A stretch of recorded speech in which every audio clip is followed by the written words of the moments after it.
Welcome to the Empowered Wife podcast, where it's all about fixing your relationship without your man's conscious effort, so you feel desired, taken care of, and special, even if your relationship feels completely hopeless. I'm Laura Doyle, and today I'm sharing how to make your husband love you again. My guest Zippy had so much resentment that saving her marriage was such a burden on her to feed his ego, but she did it anyway, and she was able to fix her marriage temporarily. Then a tragedy happened and her marriage was tested in a much bigger way. Here's what happened. Then I'll be giving out the worst relationship advice of the week award, which is the opposite of what will get you intimacy, passion, and peace. All of that's coming up. But first, let's talk about how to make your husband love you again. I often hear this heartbreaking question from women. My husband says he's not in love with me anymore. Should I just give up and move on? Is it hopeless? I mean, who wouldn't feel unloved and hopeless hearing those words? What a lousy thing to experience. But it doesn't mean your man will continue to feel that way. You have a lot of influence over whether he loves you, and you can regain his affection no matter what he says. I don't mean you should try harder or make his dinner or do his laundry. Quite the opposite, actually. This isn't about what you can do for him or even what you can do in bed. It's about using your power to create more love between the two of you. To get you started and show you what I mean, I made a simple but powerful quiz that will give you incredibly clear insight about your relationship. And with the self-awareness you'll gain from this quiz, you can take effective action that will make your husband fall for you again hard. It worked for me, and it worked for thousands of women all over the world in 19 languages and 30 countries, and it'll work for you too. So here's how to make your husband love you again. First, number one, I want to invite you to check your blind spot. To find out what's in your own blind spot, I want you to write down the first thing that comes to mind in response to these questions. Or if you're just listening in the car or something, you can answer them to yourself. Now, be sure to answer all the questions, though, before you continue on listening. First, imagine yourself with your man 1 year from now. And I want you to set the scene. Where are the two of you, first of all? Where are the two of you? And what kind of interaction are you having? How is the atmosphere between you? Is there a physical connection between you? Is there a conflict? If so, how do you handle that? Okay, so I just want you to go into the future and imagine what kind of atmosphere there is. Now, and before you continue on, I want you to know that this little quiz, it can give you deep insights that lead to major improvements in your love life. So I invite you to answer each question in writing or out loud before you continue. So just pause the audio right now, pause the podcast, and just go ahead and answer these things. Where are you? What kind of interaction are you having? How is the atmosphere between you? Is there a physical connection? Is there a conflict? How are you handling that? Just want to have you really flesh that out before we continue on. All right. Now, go ahead and hit pause right now. Actually, if you're listening and you can't take time to write this down, or even if you can take time to write this down, go ahead and pause the podcast. You can answer this. All right. Now we're back, and you've written down your answers to this little mini quiz here that's going to give you some insight about your relationship. And I want you to think about your answers and ask yourself, is the scene you imagined befitting of like a romantic comedy, or is it more like a tragic movie? In other words, did you imagine the relationship that you want to have, the one that you dream of? Or did you imagine the relationship you're afraid you're going to have? It bears repeating. The quiz gives you a glimpse into what you are focused on and actually what you're forming for your future. If you imagine the two of you in a hot tub, sipping wine and smooching and arguing about who is more ticklish, that's what you're creating. And if you imagine something painful or heartbreaking in your future, that's what you're creating. That's what you're focused on. If it was some romance and some tragedy, that's also what you're creating, right? That's what's in your blind spot. It kind of makes you want to go back and redo your answers, doesn't it? I like how you think. I think that's a great idea. You're always writing your own movie. You're the director. You're the screenwriter. So why not make it the way you want it to be? You know what you could do? You could take the quiz again. When I first caught a glimpse of what I was imagining and realized it wasn't what I wanted, I decided to focus on what I wanted instead. So if your answers from round one reflect what you want already, then congratulations. You can elaborate some more if you want, but you're already using your imagination wisely. So well done. And if your answers are not what you want to experience, why not give your future a second chance? This time, instead of writing down the first thing that comes to mind, imagine the experience you want to have a year from now in your relationship. How would you like this movie to play out? Even if you have mountains of evidence that insurmountable problems plague your love life, consider focusing on the experience you want to have. So I'm going to just repeat these questions for you. Setting the scene, where are the two of you? What kind of interaction are you having? How is the atmosphere between you? Is there a physical connection going on? Is there a conflict? If so, how do you negotiate that? All right. Just flesh that one out. Bob Proctor says that most of us focus on what we think we can get, not what we want. So in this exercise, I'm inviting you to really focus on what you want. And doesn't that vision of your future feel good to think about? It did for me too. So if you're wondering what the use of doing this exercise is, since your husband doesn't seem to love you anymore, you might take inspiration from Amelia, whose husband is a politician. And her quiz revealed that she pictured her husband shaking hands and conversing with others while she was neglected at home or left to fend for herself at a big social event.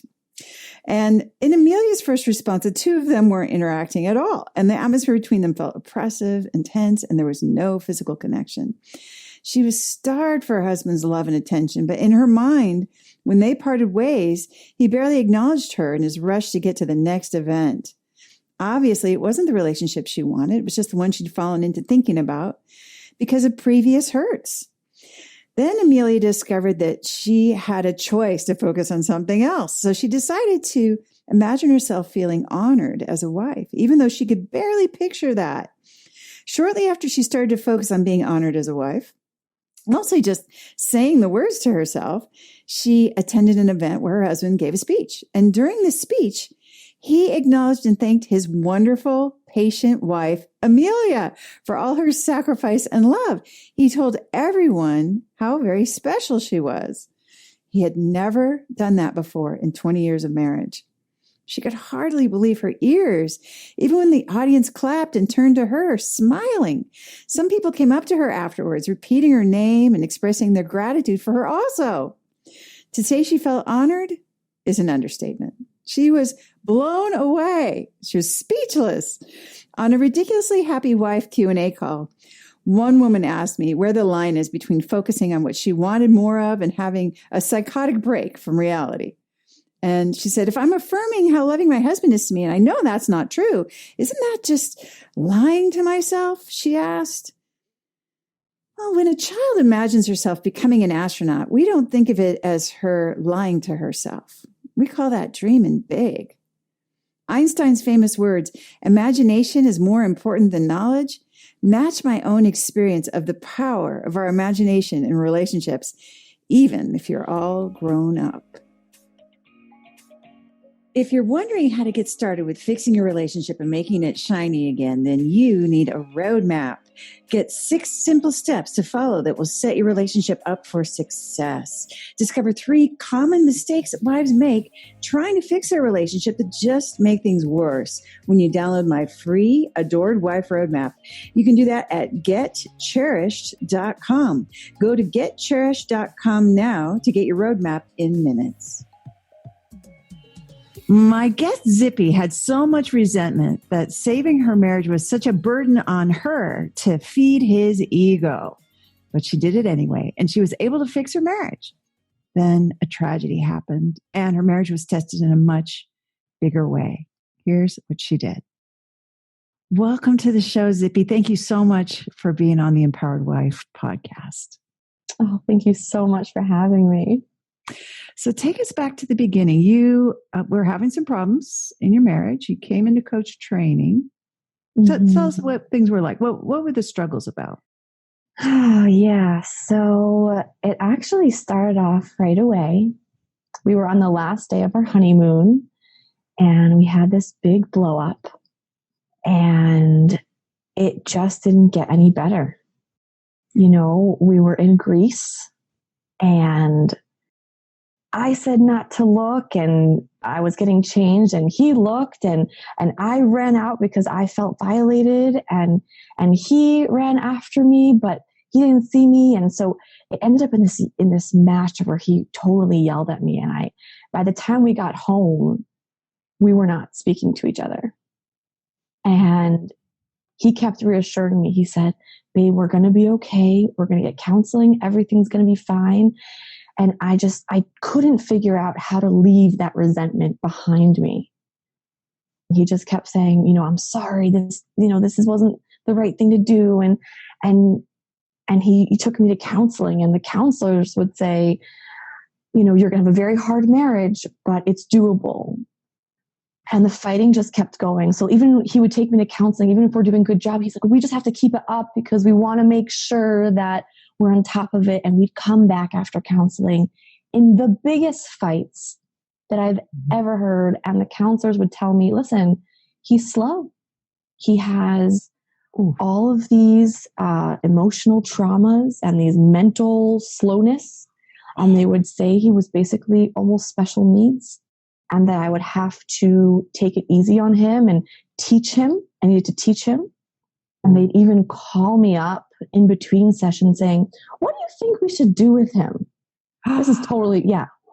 You're kidding. Like not at all. You should fix, like they're asking you for, okay. Yeah, I would give them advice. I'd be like, well, how about trying to make him into a man?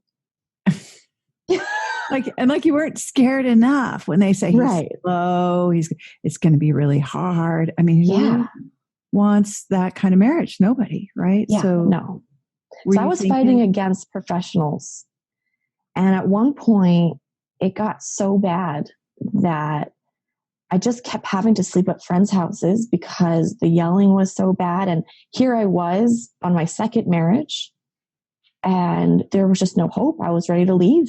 I was done. I said, I can't believe I married someone who has all these mental issues and I can't do this. I can't build a family with this person. It just was a mistake.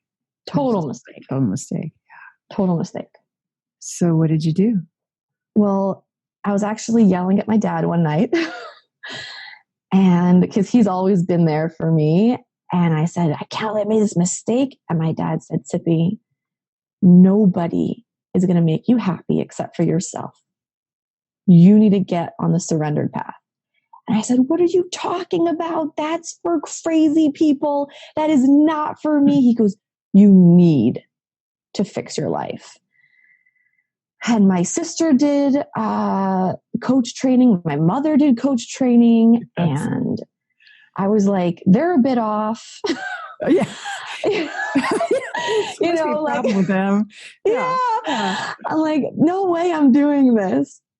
And so he finally convinced me and I hopped on the phone with my sister and my sister said, Sippy, I need you to commit to me because I don't want you to get divorced again. This is it. You're done. So we started working and she'd be on the phone and I would be like, wait. So you agreed with your sister, like, okay, I'm not going to get divorced. Like she talked you into it. Well, here's the thing. She said, it could either help your marriage or could help you get divorced. I was like, oh, it's going to help me get divorced. Great. Okay. There was an out. Okay. Yeah. There was a big out. She said, listen, if it doesn't work for you, then it will support getting divorced. It will teach you how to be empowered. So I said, fine, this sounds great. Okay, cool. I love it. I remember being on the phone with her and she'd be like, all right, so, we'd working on apologizing. And I'm like, all right, I apologize for being disrespectful, blah, blah, blah. And then he'd come and I'd be like, close the door. I don't want the bugs to get in or something crazy, like so disrespectful. And she'd be like, Sippy, stop. Just stop. Just stop yelling at the poor guy. And I remember I was just like, this is so crazy. Like, he's so sensitive that I have to be so careful about his ego. Mm-hmm. And he's so like, what's wrong with him? Yeah. Yeah. And she would have me like, she would invite me to go out and do fun things. And I'm like, but like, I'd try, but I'd still be resentful. And she would have me write gratitude lists. And it just, something started changing inside the relationship. But my dislike towards the program was still there. Yeah. I still didn't think I had to show up and be respectful. So it was like doing great, great, great, and then we'd crash, and then back to the good times, and we'd crash again. So it was a pretty incredible journey. And then eventually I started noticing, as much as I didn't like what was going on, I was so inspired by the change that was happening, regardless of how I was feeling. I was like, I need to join coach training. So now it was coming from you. It wasn't your sister or anybody else. Yeah. Cause I saw there was something to this. I still wasn't 100%, but I saw that I was getting the effects that I wanted. Yeah. Okay. So you decided to enroll in coach training. Yeah. And now you've made a big commitment, a big investment. Yeah. And then how did it go from there? Coach training was just amazing. You definitely, didn't charge us enough. I definitely think it was one of the most priceless experiences I could have done, because it gave me this group of awesome women and awesome coaches to talk with and hear their stories and go through one step at a time.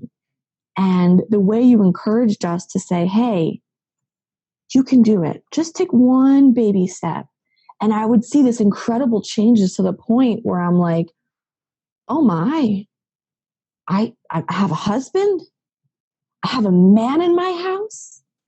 And even he was like, my husband was like, oh my, this is really working. We haven't fought in how long? And forget marriage counseling. He was like, I'm done with that. This is great. And I remember looking at him going like, I want to have a kid with this man. I want this man to be the father of my children. And it was mind-boggling, because this was the same guy with all of these mental issues, totally slow and whatever it was. And I'm like, how dare someone speak about my man like that? Oh. He turned from this guy to my man, my supporter, my safe space. And he was willing to give me the world. Wow. And you had a desire to be a mom. Yeah. Yeah. Yeah.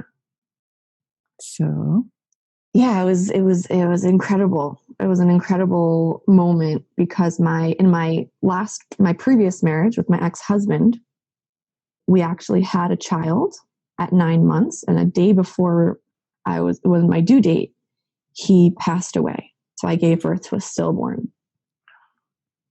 Yeah. Painful. Yeah. And so it was a very scary jump for me to go from stillborn to wanting to bring in life. Yeah. Because you had a traumatic experience with that already. So. Yeah. Scary. Yeah. Yeah. Yeah. And so it brought up a lot of becoming vulnerable and allowing him to be there when I cried and to express that I was scared.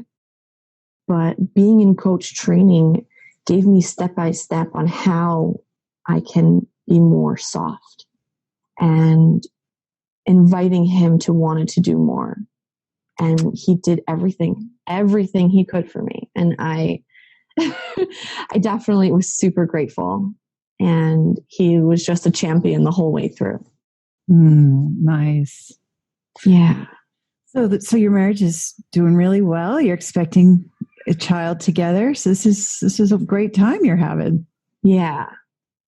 Yeah. And then what happened?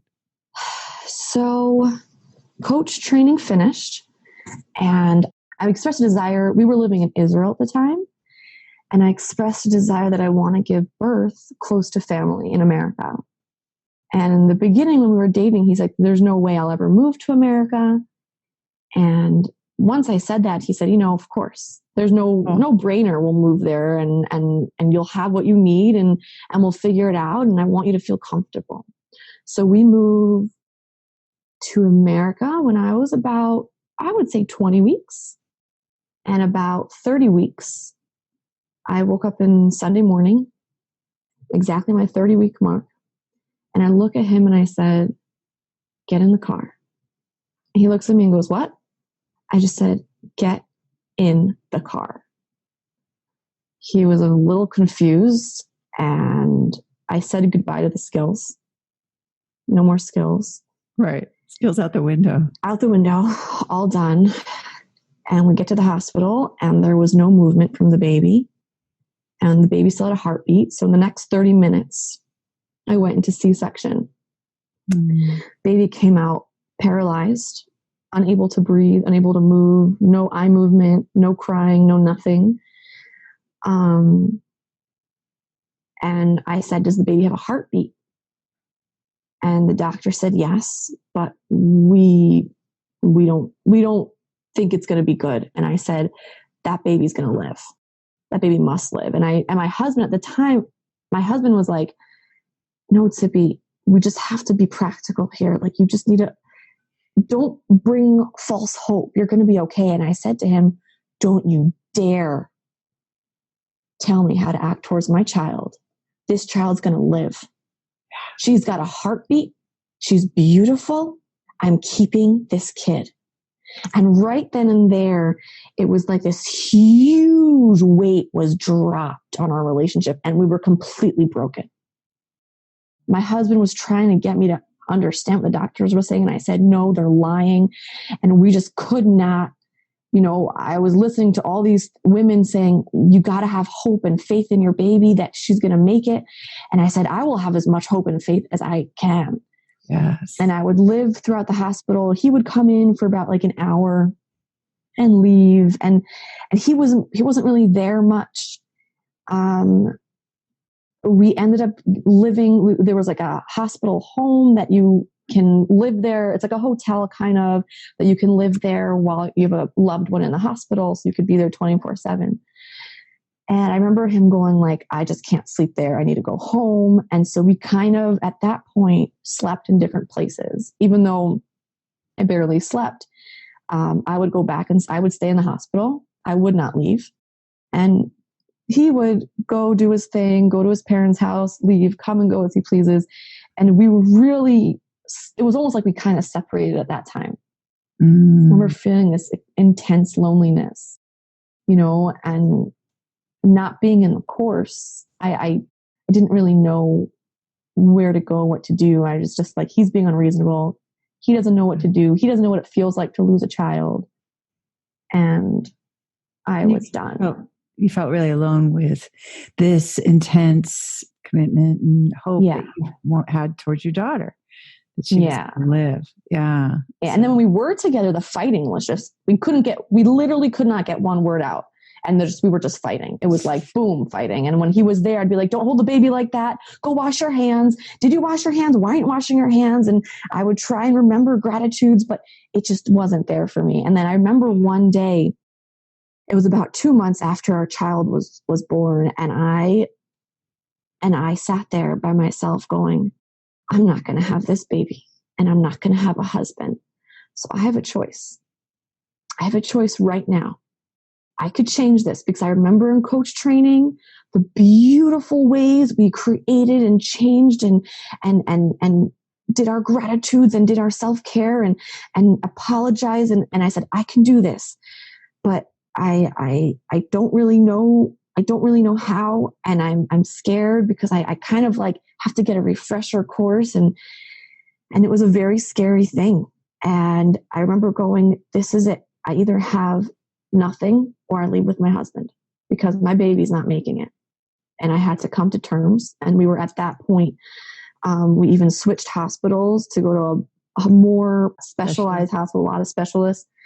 we had about like 10 neuroscientists, neurosurgeons, or whatever they're called on the case. And they were all trying to figure this out to see if there's some sort of hope. And I looked at my husband one day. We would switch positions because we wouldn't be there at the same time. We would switch positions because he said he doesn't want to see me there. He can't. If I'm there, he's not going to show up. And he came in and I said to him, "You are an amazing father and you care. And I want to apologize for how disrespectful I've been and how I've been so controlling with you when it came to our daughter." And I said, "Thank you for always being here for me and for loving me and caring for me and for our daughter." And he said, "You're welcome. Thank you for saying that." And I'm about to walk out and he grabs hold of my hand and he said, "I would like you to stay. I would like to spend time as a family." I was definitely in shock. This was the first time in over 2 months that this man wanted me around. We looked at each other. We just cried together. We had an understanding that this was going to be towards the end and that we're going to have each other and we're going to make it and we're going to be strong. Wow. And so you're able to get some comfort from your husband. You're making me cry too. And, instead of being alone through this, what must have just been just a heartbreaking experience that you were having that went on for months, 2 months. Yeah. Wow. So, and he ended up actually staying there for so many hours. We would actually end up trying to both get all the hours in because he wanted to just be there with her 24/7. So it gave me time to actually sleep and get self-care. And because I needed self-care so I could be there for our daughter in the last month or so of her life, and which was a huge burden off my chest. And at the end, all I just wanted to be with him and he wanted to be with me. And we held on tight to each other. And that was a huge blessing. And that would have never happened without skills, without understanding that I was just pushing him away. Wow. And sadly, your daughter did pass away. Yeah. And then, but there was connection with your husband. It was no longer the boulder that had fallen on your relationship, the fear that you felt, the extreme fear. Yeah. And loneliness that you were having when this crisis began. You were able to overcome that. Yeah. So how was your relationship after that? So the relationship became beautiful because we both realized that our grieving process is going to be very different. And we kind of had this mutual understanding that we're going to have to walk together, and grieve together, but yet take our own paths to healing and what fits for us. Wow. And I wasn't allowed to tell him how to grieve, and he wouldn't tell me how to grieve. And at that point in time, I reached out to some fellow classmates who coached me through certain skills. And I reached out to Kathy to say, I want to join Practicum. So I love the group and unity and care and just everything that goes into it. And so I rejoined it. And I remember going like, this is not about my husband anymore. This is about me. How do I want to live my life? How do I want to show up? How do I want to be? And all of a sudden, those apologies weren't about making him happy. It was about finding myself and feeling like a woman, feminine. And those gratitudes were because I'm so grateful. And not because he needs it for his ego, he could care less, but because he went out of his way to care for me and love me and be there for me when he doesn't have to. It's not an obligation. And that self-care I took because I'm allowed to. Yeah. And it's okay to feel good. And it's okay to feel sad. It's okay to cry. It's okay to feel hurt. And I'm allowed to run into the woods and yell on top of my lungs and feel free and be myself to whatever extent that is, because this is my story and my life and my growth. And when I'm full of all of that yummy self-care, I get to see the goodness around me rather than focus on that negative feeling and resentment and how come this. It's about what does Sippy need? What did Sippy need to thrive? You know, what kind of self-fulfilling prophecies do I want to hear about myself? I'm not a failure. I'm strong. I'm safe. I'm courageous.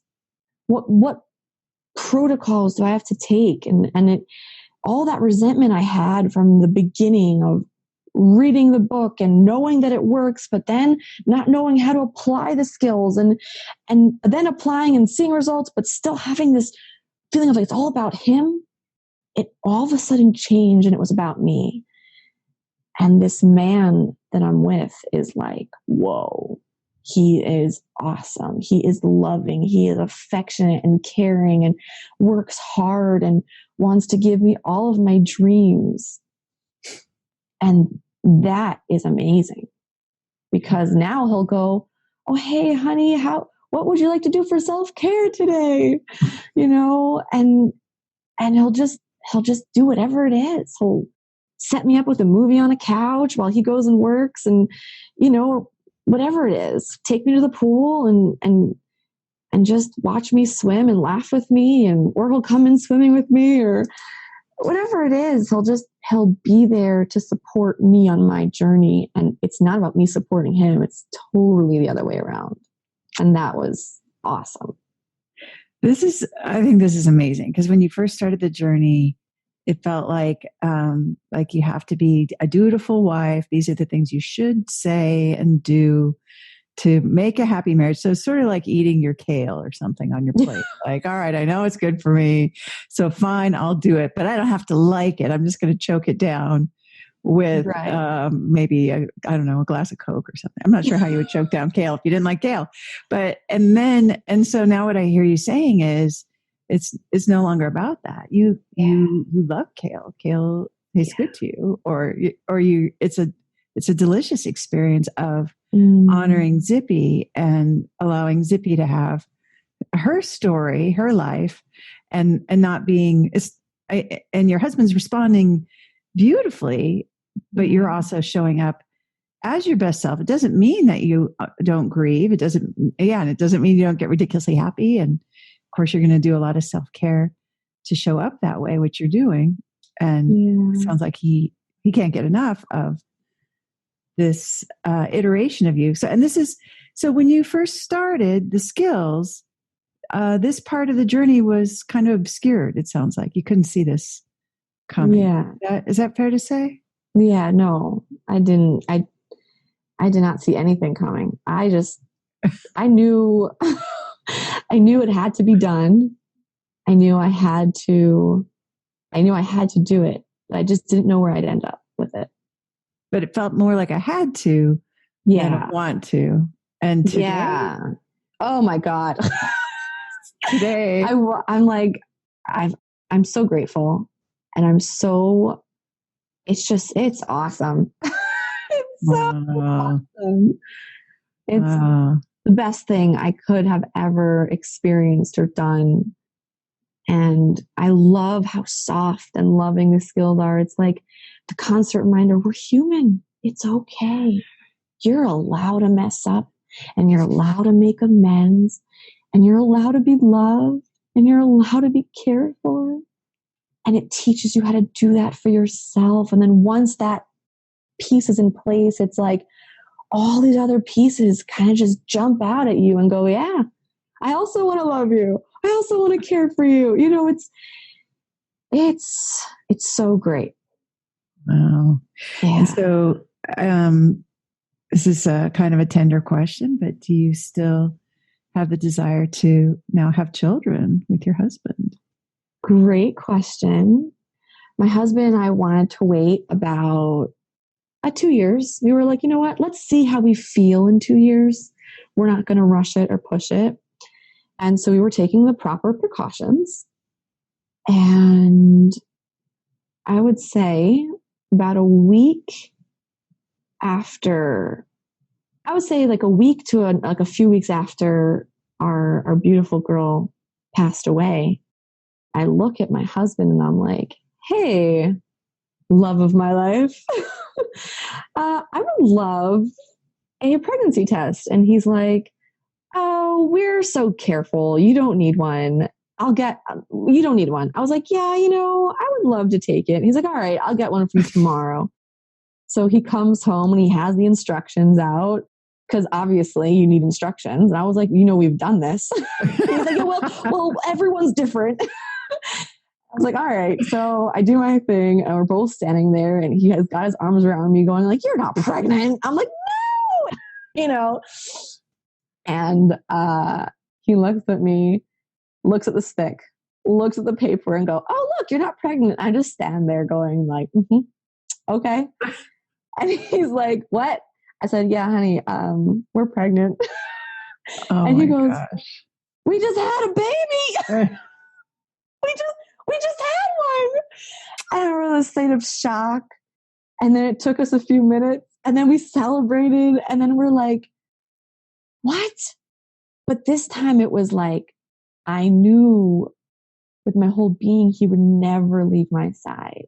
I knew that no matter what comes our way, he's going to stand for us because he's strong like that. And he's awesome like that. And he, you know, it's a crazy thing. You know, It's both of us are crazy kind of like, thing. yeah, going through grieving process and celebrating at the same time. It's awesome. Yeah. So how far along are you now? So now about 20 weeks. Yeah. Exciting. And this is you really, I mean, it sounds like it wasn't like a conscious choice you made, but you're back on a horse that's been a really scary horse for you. Yeah. Right? But I hear a lot of courage and faith going into it. And I'll tell you this time around, because there's not even an inch of resentment towards the skills, there's just so much gratitude. It's so beautiful. It's so smooth. I get to do all the self-care I need. I can work, I can not work, I can, you know, he fights for me to feel good. So he'll be like, oh, you don't need to work today. You should just sit up with your feet up. Let's, you know, what are you from the store? Oh, and he'll be like, oh, I'll go do the dishes. I'm like, oh, okay, sure. Oh, you know? I love it. So you're receiving from him. Yeah. It's a completely different experience from before. And he now knows. So like, you know, the other night, actually, I was feeling like things were moving around me too fast and I was having a hard time. And he just sat with me on the floor and held me and goes, no, you know, you're doing a great job. We're going to get through this. This is going to be beautiful. And, you know, I'm here to reassure you and you're going to be okay. And I'm like, okay, all right, we've got this.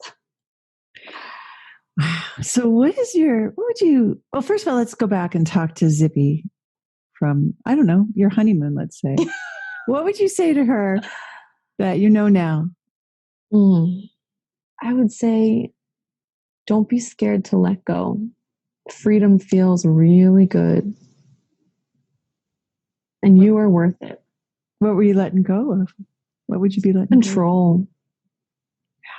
Don't be scared. That's that control, that feeling of, I need to control everything. Everything needs to be perfect. And lean into your husband because he is the best man in the whole world and will do everything for you. Oh, Yeah. what would you say to a woman who wants what you have now? Maybe she's in this stage where they're just fighting and it feels broken and there's no connection. And she wants to have him say, like, you just keep your feet up. I'll do the dishes. And she wants where she feels like he's the best man in the whole world and he would do anything for her. What should she do? Yeah. So I have some questions for her. What is it that you want? What's holding you back from taking the jump into freedom? How do you want to show up in life? And how do you want to feel? And the stories that you have on the podcast and the books, it shows what you can get. It's woman after woman after woman. And it's the scariest thing to take that jump. And it looks horrible and it looks like it will never work. I never thought it would work for me. But once I did it, it was the most freeing experience I could ever have in my life. And every step is loving and caring and thoughtful and very sensitive. It's very safe. It's okay. I think you raise a good point. I think sometimes when people hear about coaching, they think it might be tough, right? They think there might be you have to do this. Why didn't you do that? There's some kind of a judgment thing, or right? There's some like a coach that makes you do 100 push-ups or something, right? So, and that wasn't your experience. So, you really went through motions at first, right? You just were being dutiful, and then slowly, here you are, just enjoying it sounds like a glorious relationship that is leading into a glorious family that you're creating. Yeah, thank God. Thank God.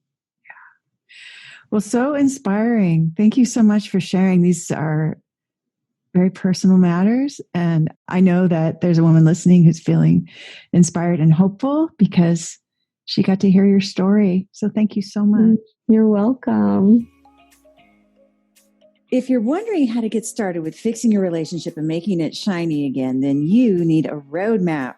Get 6 simple steps to follow that will set your relationship up for success. Discover 3 common mistakes that wives make trying to fix their relationship that just make things worse when you download my free Adored Wife Roadmap.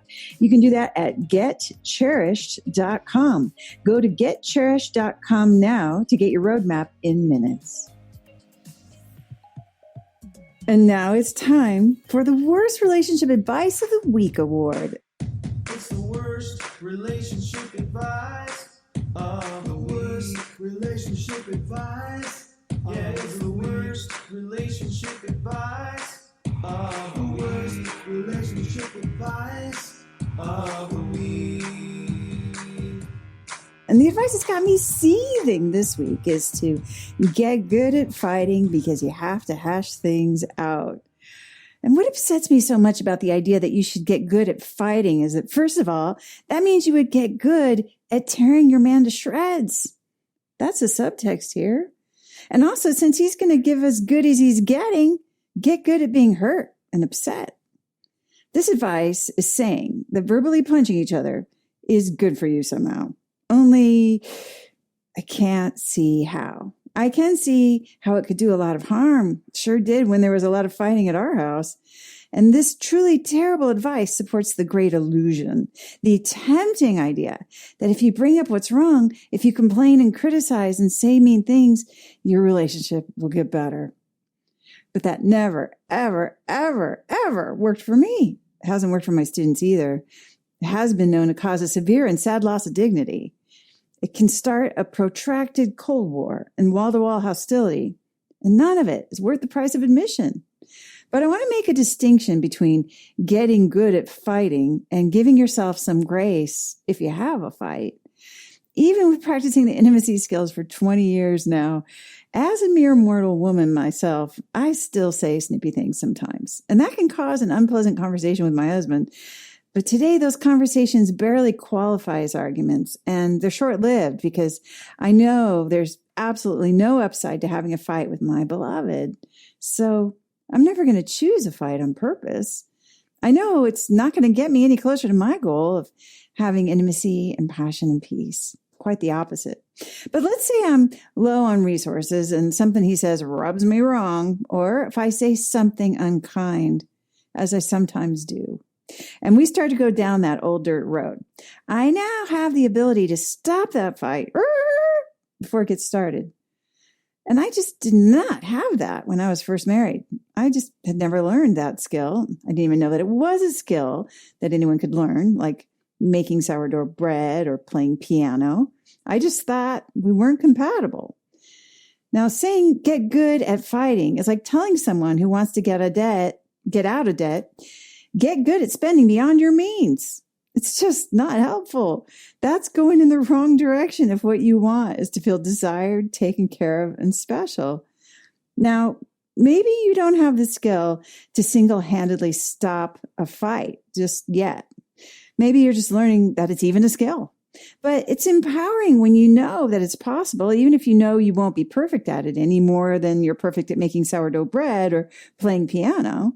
When you get good at creating a peaceful home, that means you've also learned to honor yourself and honor your own desires and to honor when you're hurt and to say what you mean without saying it mean. Having those skills leads to apologies, to tenderness, to connection. Getting good at fighting? I'm not sure what good you can get out of that except for fulfilling your minimum drama requirement, which I prefer to do at volleyball, not in my marriage. For that reason, the advice to get good at fighting because you have to hash things out is the very worst relationship advice I've heard all week. Listen and subscribe to the Empowered Wife podcast. Next week, we'll talk about 3 secrets great relationship coaches know. In the meantime, I hope you're having lots of fun. Today's fun fact is that my new quarantine hobby is tie-dye. I made some cool new workout shirts, and as a surprise bonus, our white bath towels are now tie-dyed too.